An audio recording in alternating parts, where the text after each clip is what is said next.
Hi అండి, నేను ఇవాళ మష్రూమ్ క్యాప్సికమ్ మసాలా కర్రీ చేసుకుంటున్నాను. దానికి కానీ నేను మష్రూమ్ క్యాప్సికమ్ తీసుకున్నానండి. క్యాప్సికంలో ఎల్లో, రెడ్, గ్రీన్ కూడా తీసుకున్నానండి. 2 టమాటా, 1 ఆనియన్ తీసుకున్నాను. ఇప్పుడు మనం ఈ క్యాప్సికమ్ ముక్కలుగా కట్ చేసేసుకున్నానండి. టమాటా, ఆనియన్ కూడా చిన్న చిన్న ముక్కలుగా కట్ చేసి జార్లో వేసేసుకున్నానండి. ఈ పేస్ట్కి కానీ నేను కొన్ని క్యాప్సికమ్ ముక్కలను కూడా గ్రైండ్ చేసుకుంటున్నానండి. ఇలా గ్రైండ్ చేసుకోవడం వల్ల క్యాప్సికమ్ మసాలా కర్రీకి చాలా టేస్ట్ వస్తుందండి.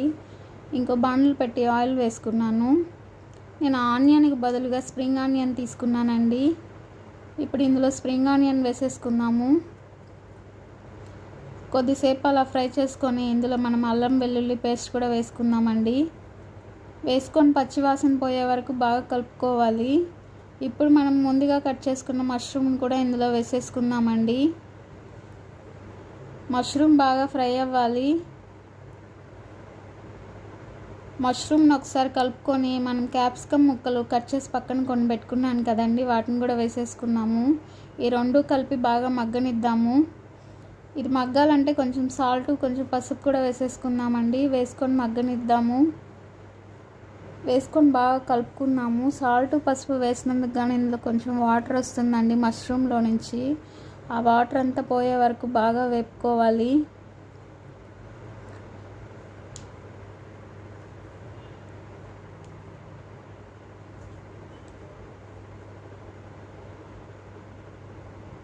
ఇది కొద్దిసేపు బాగా ఉడికించుకోవాలండి. ఇప్పుడు మనం ముందుగా గ్రైండ్ చేసుకున్న పేస్ట్ ఇందులో వేసేసుకుందాము. వేసుకొని ఇంకోసారి కలుపుకుందామండి. కలుపుకొని ఇది కొంచెంసేపు బాగా ఉడికించాలి. ఇది కొంచెం ఉడికిన తర్వాత మనం ఇందులో కారపొడి, ధనియాల పొడి, కొంచెం అంత గరం మసాలా వేసుకున్నానండి.